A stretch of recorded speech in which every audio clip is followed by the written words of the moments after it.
It all started with a cheap hotel pen she swore she'd never seen, but that one tiny lie led me straight to the truth, and the truth destroyed everything. My name's Tony, short for Anthony, and I was born in Italy, though I've spent most of my life in the UK. My folks moved over in the late 1960s, chasing better opportunities like so many did back then. They poured everything they had into a small Italian restaurant, and over time, it became more than just a place to eat. It was the heartbeat of our extended family. The restaurant didn't just put food on our table, it held the family together, supported aunts, uncles, cousins, basically anyone who needed a hand. We're not all living on top of each other like we used to, but we're still tight. We make a real effort to come together for family gatherings. Not just because we miss each other, but mostly because none of us want to deal with the sharp stare of Grandma Rosa, the family matriarch. Rosa, God love her, ran the family like a general, and obedience was the unspoken rule. You didn't cross her. Funny enough, Rosa ended up becoming my wife 7 years ago. Her real name's Claire, but to me she'll always be that headstrong woman with eyes that could cut steel and a heart just as fierce. We were both 30 when we tied the knot, not exactly kids, not quite old either. Before Claire, I'd been stuck in a dead-end relationship, one that had its moments but lacked any kind of real future. Claire and I met at a time when we were both just looking for something real. For a couple of years we were inseparable. We were the life of every party, always out and about, laughing more than we probably should have. It wasn't perfect, but it felt right. Eventually, we figured it was time to stop playing around and take that next step. So we did, we got married. But truth has a way of sneaking up on you. And when it finally shows its face, it rarely screams, it whispers. For me, it came in the form of something small, almost laughable. A pen. Just a cheap, throwaway pen from some off-brand hotel. I found it in Claire's bag one night, and something about it just didn't sit right with me. I couldn't remember ever staying at that hotel, and I travel often for work, usually sticking to well-known chains. That pen didn't belong in our world. It planted a seed of doubt, one that kept growing. I didn't want to believe it at first. I brushed it off. But the way she acted when I asked about it, dismissive, vague, it was enough to make me uneasy. That same weekend we were out with some family friends. The usual crew, Mark and his wife Lauren, and then Sam and Denise. Mark and Lauren were a few years older, always carried themselves with this old-school charm, like they belonged in another era. Mark had a past that was, well, colorful, let's say. He wasn't exactly on the right side of the law, but he had this magnetic personality that made it hard not to like him. That evening we were all sipping cocktails in this warm, dimly lit lounge, the kind of place where time seems to slow down. When Mark and Lauren walked in, I stood up right away and greeted them with hugs and a big smile. It's how we do things in my family, with warmth, with presence. The waiter, ever observant, brought a fresh round of drinks without us even asking. Claire always found it amusing how well we were treated wherever we went. It wasn't magic, it was reputation. When people know your family, doors open. As the evening went on, I noticed Sam and Denise still out on the dance floor. But something felt off. The rhythm between them wasn't quite right. There was a stiffness, like a dance between strangers rather than lovers. I leaned in close to Claire and asked quietly, "You think everything's okay between them?" She didn't look at me right away. "I think so," she said after a pause. Denise hasn't really said much. There was something in her tone though, something distant, like her mind was elsewhere. I gave her another glance, and that's when I truly saw it. Something in Claire's eyes wasn't right. Something in her demeanor felt off. Just then, Mike and Dana returned from the dance floor and joined us at the table. But before we could settle in, Dana pulled her hand away from Mike's and muttered something about needing to use the restroom. She stood up quickly and disappeared without looking back. Trying to keep the mood light, Mark leaned in and asked Mike, "Everything good, buddy?" Mike gave a slow, easy nod. "Yeah, all good. She's just not feeling too well, that's all." But even as he said it, I knew he was brushing something under the rug. I looked at Claire again, trying to read her. My gut was turning. Something was off, and it wasn't just with Dana. Later that night, as we lay in bed, I pulled Claire into my arms. "Whatever's going on, just know I love you," I whispered. "You're my wife. No one's coming between us. And I'll never give you a reason to doubt me." I kissed her face gently, her cheeks, her forehead, her lips, and felt her arms tighten around me. We eventually drifted off to sleep, but my mind stayed wide awake. That whole evening was circling in my head like a storm that wouldn't settle. I couldn't shake the feeling that something big was unraveling, and I knew I had to talk to Mark first thing in the morning. Claire got up early and went off to the gym, part of her usual Saturday routine. As I sipped my coffee, I casually mentioned that I was going to drop by Mark's place. We had something important to go over. I tried to sound casual, reassuring even. It won't take long, I added, watching her expression shift. She paused, her brow furrowing. What does he want to talk about? She asked, her voice a mix of curiosity and unease. I exhaled slowly, trying to collect my words. It's just, the way people have been acting lately, the energy I'm picking up, it's been bothering me. I need to clear my head. Talk things through. I grabbed my coat and got in the car, driving slowly across town to Mark's house. My hands gripped the steering wheel a little tighter than usual. By the time I rang his doorbell, my stomach was a knot of nerves. Mark opened the door with a serious look on his face, and without much small talk, he handed me an envelope. You need to see this, Tony, he said. Inside were photos. Dozens of them. Different poses, same grim setting. A dingy hotel room, wallpaper peeling at the edges, shadows casting long lines across the walls. And there she was, Claire. In each photo it was unmistakably her. The air left my lungs. My legs gave out just enough for me to stumble backward into the nearest chair. My heart was hammering. The shock hit like a truck. My marriage, everything I thought I knew, it all started cracking apart in that moment. You okay? Mark's voice sounded distant, almost underwater. I could barely nod. My thoughts were a mess of questions. When did this happen? Who was he? What? I stared at Mark, looking for answers he didn't have. She's not the only one at fault, he finally said. But if you ask me, it'd be better for you to walk away. Cut ties. Let me handle him. No, Mark, I said, straightening up, my voice trembling but steady. I appreciate you more than you know, but I can't let this pass without facing him myself. He needs to know I'm not blind and I'm not weak. Mark nodded slowly. He's not married. Lives alone. Works out by the riverfront, small firm. I've got all the details right here, he said, tapping the envelope. Everything you need to know. But listen, he continued, this has to be done quietly. Carefully. I've already given a heads up to our cousin Leo. He's the one we always call when things get complicated. Just ring him, tell him what you want, and he'll handle the rest. That brought a tired chuckle out of both of us. Our family tree might as well be a network, I muttered. We sat there for another hour, going over every option, every angle. By the end of it, we had a plan, not perfect but something solid. Something that gave me just enough control in a situation that had completely blindsided me. I picked up the phone and called my cousin Carl. We agreed to hold off on any next steps until every detail was properly in place. There was still work to do, too much, honestly, but we had to be careful. While Carl and the others sorted things behind the scenes, I knew I needed to play it cool to keep up appearances at home. But inside I was spiraling. Claire, she had no idea I knew. She was still going about her day as if nothing had changed. I kept wondering how someone could fake love so convincingly, how she could sit across from me, laugh at my jokes, and kiss me goodnight when all the while. Those pictures kept flashing in my mind. The way she looked at him, the ease, the intimacy, it didn't match the woman I thought I knew. She turned her back to me that evening, curled up on her side of the bed. I lay there, staring at the ceiling, trying to make sense of it all. As much as I wanted to reach for her, I just couldn't. The desire was gone. The betrayal had built a wall I wasn't ready to climb. Sunday crept by like molasses. I was trying hard to act normal, but the weight of everything made every conversation feel like I was moving through cement. Over lunch, she asked, "That thing you're working on with Mark and Carl, are you sure it's nothing serious?" I nodded, keeping my voice calm. "It's nothing big, just something Carl might need help with. Some backup, you know." She gave me this sideways look. "I don't know. Carl gives me a weird feeling. I'm not sure what kind of help he could offer." I almost smiled, not because it was funny but because I could tell she was starting to get nervous. "You'd be surprised," I said. "Carl's got a way of getting things done. He's persuasive." Her face went pale. I could see it clear as day, her brain working overtime. She was trying to piece it together to figure out just how much I knew. Watching her made my stomach twist. There was a plan forming in her head. I could tell. I checked my watch and stood up, brushing my hand across her shoulder briefly as I walked past. "Got somewhere to be," I said quietly. That afternoon I thought a lot about my assistant, Taylor. She'd worked for me for nearly 5 years. Always professional, always loyal. She didn't just keep things running, she shielded me from more nonsense than I could count. Taylor had this quiet strength about her, and though she and Claire were always polite to each other, there was a certain tension between them.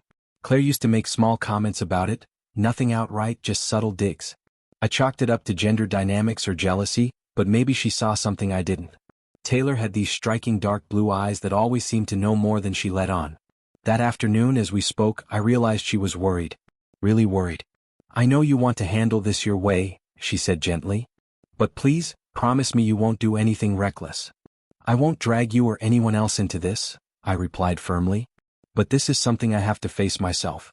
I need to be the one to put it right." She gave me a small nod, eyes filled with concern. "Just be careful, Tony. That's all I ask." The rest of the day was a blur. My mind couldn't sit still. Every moment felt like a performance, every smile forced. Taylor's loyalty meant more to me than I could put into words. Her husband, whoever he was a lucky man. She was a rare kind of woman. That evening, Claire and I went for a walk with the group, trying to keep things social. But the tension was obvious. Dana and Mike were having some kind of quiet argument the whole time. Voices didn't rise, but the sharp looks and sudden silences said more than words ever could. Later, as we slowed down near the park benches, I asked Claire, "So, is that what you were talking to Mike about earlier? Trying to smooth things over between them?" She gave me a look, half reserved, half honest. "Yeah," she said simply. "Terry asked me to speak to him." Something about her tone made me pause.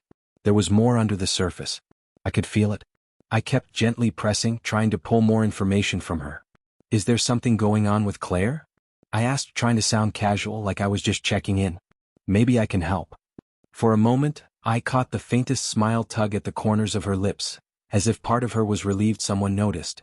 But then it vanished, replaced by that same guarded look she'd worn all weekend.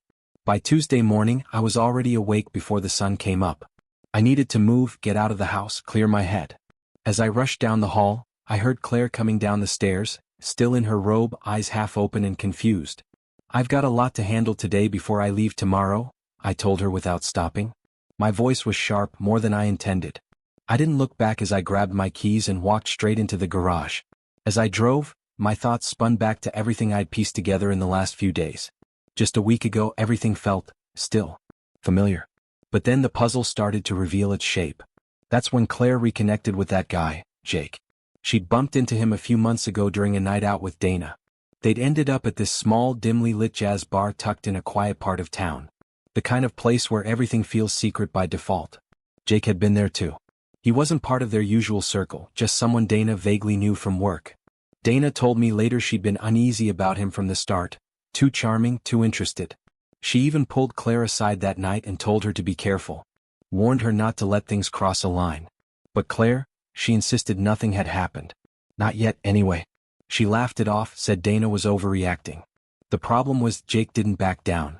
If anything, her resistance only made him more determined.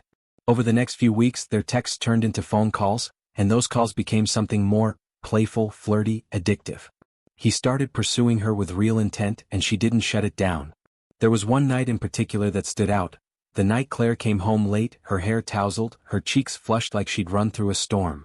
She didn't say much, just headed straight for the shower. I didn't push, but later I learned from Dana that Claire had spent the night with Jake at a nearby hotel. She had tried to leave early, feeling panicked, but the damage had already been done. That should have been her wake-up call. But it wasn't. Despite the guilt starting to creep in, she kept seeing him. Even while I was away, she found ways to slip away to him. Nights in cheap hotels. Lying straight to my face with all the ease of someone saying the sky is blue. Dana, to her credit, tried to step in. She begged Claire to stop, told her this would explode eventually. But Claire, she just stared through her, torn and stubborn and addicted to the thrill of it all. And now she was coming undone. Later that evening, back at home, I was sitting on the edge of our bed when our housekeeper, Maria, stopped by the door with some folded laundry. "You okay, sir?" she asked gently. I hesitated. My mouth opened, but the words didn't come. I looked at her, tried to find something reassuring to say, but all I managed was, "Just a long day." She nodded, clearly unsure, and left me in silence. I stood up and headed to the bathroom, saying something about needing a shower before my meeting with Mark. The moment I mentioned his name, I caught something shift in Claire's posture. She was across the room, pretending to scroll through her phone, but her body froze. The color drained from her face just a bit more. The name alone terrified her. She knew something was coming. And deep down, she knew I wasn't going to keep pretending much longer. I stood under the hot stream of water in the shower, trying to collect myself. The warmth did little to soothe the weight pressing down on my chest. By the time I finished and made my way downstairs, Claire was already in the kitchen making breakfast. I sat down at the table, buttered a slice of toast and tried to eat, but my stomach was still unsettled from the night before. We sipped our coffee in silence. The clink of cutlery and the hum of the fridge were the only sounds in the room. The quiet wasn't comforting, it was heavy, thick with things unsaid. Every now and then our eyes would meet just for a second. But each time, we quickly looked away, like neither of us could bear to hold the truth between us for too long. The air was calm, almost eerily so, but beneath the surface, tension coiled like a wire pulled too tight. I glanced at the clock. It was time. "I've got to head out," I said, standing up abruptly, my voice firmer than I intended. "Need to pick up Mark and finalize a few things." Claire just nodded, barely looking up. I walked out without saying another word. By early afternoon we were in motion. Mark had gathered everything he needed from the stakeout, the logs, the timestamps and the audio recordings. He handed me a report and watched my face as I read it. He studied me for a moment and asked, "Are you absolutely sure you want to go through with this?" There was no judgment in his voice, just genuine concern. "You know where this ends, right?" I closed the file and looked up at him, my voice calm but heavy. "Mark, I have to. I can't live in this halfway space anymore." He nodded, then clapped a hand on my shoulder. "All right. Just, don't lose yourself in this." By 3:15 I got a call. Claire's name lit up on my screen. I hesitated, then picked up. "Hey, everything all right?" I asked. "I just wanted to make sure you got there safely," she said. Her voice was soft, almost fragile. "We're fine. Just getting things together," I replied, keeping it short. "Okay. Take care," she said and hung up before I could say more. Evening came fast. By 8 o'clock, time felt like it was speeding toward something inevitable. Mark and the rest of the crew took off in a separate van, heading out ahead. He was going to be nearby, keeping a watchful eye from a distance. Mark and I left through the back of the safe house and climbed into the Mercedes. It was already parked, ready to go. We drove in silence, the kind that spoke louder than words, and pulled up just 200 meters from the hotel. We waited. At exactly 9 p.m., Mark's phone buzzed with a message. He looked at it, then gave me a nod. And then, I saw her. Claire. She stepped out of the building like she didn't have a care in the world. She wasn't alone. The flood of emotion that surged through me was impossible to name. Rage, betrayal, heartbreak, all of it tangled together into something sharp and blinding. I started to move, adrenaline kicking in, but Mark grabbed my wrist. "Tony," he said firmly, eyes locked on mine. "Don't. Breathe. Be smart. You still have control here." I froze. My heart pounded in my ears. I looked back toward the hotel entrance, and that's when she saw us. Her entire face changed. Fear. Panic. Claire stopped mid-step, staring like she'd seen a ghost. Her hands trembled, and she shook her head rapidly, as if trying to deny what was right in front of her. The other man, Jake, looked confused, but Claire's reaction made everything clear. Tears spilled down her face, and she whispered something to him before taking a hesitant step forward toward me. That image, her tear-streaked face, the way her eyes pleaded without saying a word, burned itself into my memory. No words were exchanged then. Not yet. But the truth stood between us, raw and undeniable. "I've heard enough," I said aloud, barely able to keep my voice steady. Mark stepped in firmly. "That's it, Tony. It's over now." I didn't argue. I just nodded slowly, understanding exactly what he meant. There was no point in dragging it out any further. There was nothing left to uncover. The damage was done. The silence that followed between us said more than words ever could. But as we stood there, the weight of what had just happened started settling in. Claire was still back at the hotel. We'd walked away without saying a word to her. And now I couldn't stop wondering, how would she explain all of this to herself? To me? Would she even try to justify it, or had the truth finally broken through that mask she wore so well? She knew now. She knew I saw her. I knew everything. The next morning, Mark woke me early. "Hey man, you've got that afternoon flight to catch," he said, setting a folded set of clothes on the dresser. "Clean shirts on top. I'll give you some space." He gave me a light pat on the shoulder and stepped out, leaving me alone. I sat up slowly. Everything ached. My body, my heart, my head. I dragged myself toward the mirror, barely recognizing the man staring back at me. The reflection wasn't the version of myself I used to know. My face looked older, hollowed out, worn down by betrayal and sleepless nights. There was no anger in that face anymore, just quiet, tired acceptance. When I finally joined the others downstairs, the energy around the table was low but understanding. They gave me space, no questions asked. Still, part of me kept checking the door. Claire wasn't home. And she should have been. If she truly wanted to save this marriage, even a shred of it, she would have shown up by now, wouldn't she? I checked my phone again. No missed calls. No texts. Nothing. That silence crushed me more than the betrayal itself. I walked into the living room, defeated, and collapsed into the armchair. My eyes landed on a framed photo of me and Claire, smiling on a beach years ago, arms wrapped around each other like nothing could ever touch us. Made my chest burn.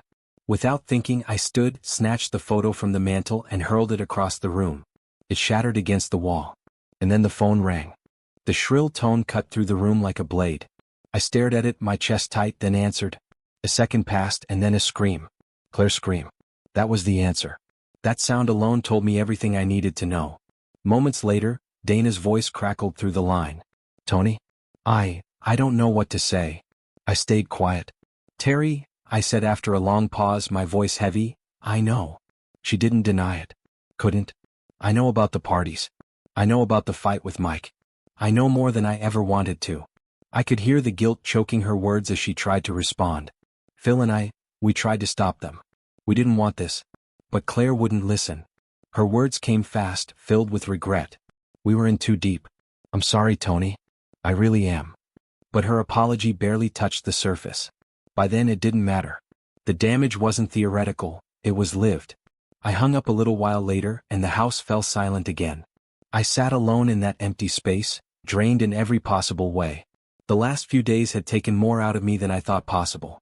I knew I'd have to face Claire eventually. There would be a conversation, some kind of closure. But right then I had nothing left to give. I felt drained, too tired to spark another argument, too exhausted to pick up the pieces. But deep down, I knew it was only a matter of time before the anger surged again. Forgiveness wasn't even on the horizon. I was still standing in the wreckage, and it wasn't time to start rebuilding. Just then, a familiar voice pulled me out of my thoughts. Hey, it's Mark. Are you okay? His call came early, unexpectedly, but I appreciated it more than I could say. Even his voice had a grounding effect, like an anchor in a sea that had pulled me too far from shore. But before I could gather myself, there was a knock at the door. When I opened it, I was surprised to see Dana and Mike standing there. They looked nervous, unsure. I didn't say anything. Just waited. Finally, Dana spoke. There was a tremble in her voice, a blend of guilt and honesty. We should have come sooner, she said. We owe you an apology. At the very least. Can we come in? Just talk for a bit? I stepped aside without a word and motioned them into the living room. They sat down together on the couch, close but awkward, like they weren't sure if they belonged here. We don't know the full story, Mike began, but Claire told us she was left at the hotel. She said Tony walked out without saying a word. Hearing his words twisted my gut. That wasn't what shook me most, it was what Claire hadn't said. The silence in her side of the story. It told me everything and nothing all at once. I turned toward Mike, frustration tightening in my chest. She must have said more than that. She had to. I paused, locking eyes with him. What happened in that room? Did something go wrong? They both looked startled. I could tell they were caught off guard, not because of the question but because they didn't have answers either. The decisions ahead felt enormous. No single step would fix this. I knew I'd need to move carefully and most of all be honest, with others and with myself. Dana, for all her flaws, seemed genuinely shaken. She reached out gently and placed her hand over mine on the armrest. Tony, I know this is hard to hear, but Claire wasn't the only one who got lost in this. We all did. But that doesn't make it right. It just makes it messy. I looked away, unsure what to say. And in that silence, I couldn't ignore the truth. I had always felt something for Dana. A quiet affection. And though Mike had enabled parts of this chaos, I couldn't fully condemn him either. They were caught in the middle of something that spiraled out of control. Dana's voice, soft but steady, cut through the air again. You've got to confront this head-on. No more pretending. You deserve clarity even if it hurts. She was right. I knew that. I just wasn't sure if I was ready to hear what came next. Later that afternoon, I stopped by Sadie's place. My cousin and one of the few people I trusted without question. She greeted me like I was a soldier returning from war. You're coming to dinner tonight, she said, not offering but insisting. Her husband chimed in with a supportive smile. Sadie was always this way, direct, full of fire, fiercely protective. As soon as Claire's name came up, her entire demeanor changed. Her voice took on that sharp, maternal edge I'd heard from my own mother growing up. Lecturing but not unkind. And for the first time in days I didn't argue. I just nodded. Because maybe that's what I needed, someone to speak to me plainly. Someone to remind me that I wasn't alone, even when it felt like I was standing in the ashes. I agreed to Sadie's dinner invitation, not because I wanted to, but because I didn't have the strength to argue. She needed me to be there, and honestly maybe I needed it too. The rest of the day blurred into a haze of activity. Locks were changed. Closets were emptied. The bedroom was rearranged, like somehow shifting furniture might help shift the weight of everything else. I packed Claire's things into boxes, some with care, others with frustration. Some clothes I folded. Others I just threw in. A framed photo of the two of us on our anniversary, smiling like idiots, ended up face down at the bottom of a bin. I didn't cry. Not then. I was too numb. Just after I finished sorting through the last drawer, the phone rang again. It was Mike. Tony. I just wanted to say again, I'm sorry. For everything. It's not your fault, I told him, trying to ease the guilt I could hear in his voice. You didn't ask for any of this. And you've owned your part. He was quiet for a second, then said, Give my best to Sadie. And thank you for hearing me out. Take care, Mike. I hung up, placed the phone gently on the stand, and turned toward the window. The garden outside was still. It used to be one of Claire's favorite places to sit with her morning coffee. Now it just looked like a painting I didn't care to finish. For the next few hours I walked from room to room, my feet heavy, my mind lost. The house, once loud and full of familiar routines, now echoed with silence. Everywhere I looked there were little absences, spaces where her perfume once lingered, drawers that no longer stuck because they were empty. It was like the house itself had given up on pretending. Eventually I called in a favor from STI and had a few friends come by with a van. Within an hour, everything was packed. Her boxes sat quietly in the back, ready to disappear with the rest of the noise. That's when my phone buzzed again. It was Claire. There was a desperation in her voice I hadn't heard before. Tony, she said, I don't know what to do. I feel like I'm falling apart. Please, can I come home and talk to you? I stood there, staring out at the driveway, watching the van roll away. After a long pause, I took a breath and said, I'll listen. My voice was flat, drained. But I can't promise anything. She didn't argue, didn't plead. Just said, thank you, and hung up. That evening she arrived. She looked different, smaller somehow, fragile. She sat down slowly on the edge of the couch, her eyes red but dry. I'm sorry, she said. I was selfish, I was lost. I don't even know who I was trying to be anymore. I nodded. I know. But my tone was cold, detached. I sat across from her, not beside her. This, I said, is the consequence of your actions. The affair, the secrecy, the emotional abandonment, that's all yours to carry. You stepped out of what we built and now you're staring at the result. She didn't speak. Her eyes darted to the floor, then back to me, but I didn't soften. I hope whatever you were looking for in him, I hope it was worth it. I hope it fills that void you thought I couldn't. There was nothing left to say after that. She stayed quiet, and I stayed stone. I took a long breath, trying to steady myself. All right, Claire, I said finally. Let's hear it. What do you have to say for yourself? She hesitated.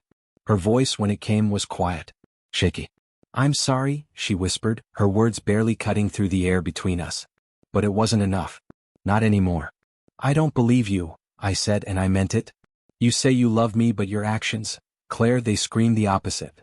The pain in my voice bled through despite how hard I tried to keep it buried. You've shown me exactly who you are. A liar. A betrayer. And now, you want me to pretend like that didn't happen? Her tears streamed freely now. She looked at me not with defiance, but with something deeper, recognition. It was like she was finally beginning to see what she'd done, not just to me but to us. To everything we'd built. You didn't stop, Claire, I continued. You didn't even hide it. You were with him in public like it meant nothing. You continued this farce even when you knew what it would do to me. She tried to speak, but I raised a hand. No. You don't get to explain it away anymore. Your choices have consequences. And believe it or not, your lover's already paying for his. The words hung heavy in the room, and so did the silence that followed. I've made my decision, I said at last, the finality anchoring every syllable. Our marriage is over. Claire's shoulders crumpled as if the weight of those words physically hit her. But I didn't stop. Excuse me, I said quietly, rising to my feet. I think we're done here. I turned my back to her and walked away, leaving her alone with what she'd created. I haven't heard from her since. And honestly, I don't expect to. She has the divorce papers. If she signs them, we can both move on. If she doesn't, I will anyway. Because I'm done. I don't want to see her. I don't want to hear from her. This is where her story in my life ends.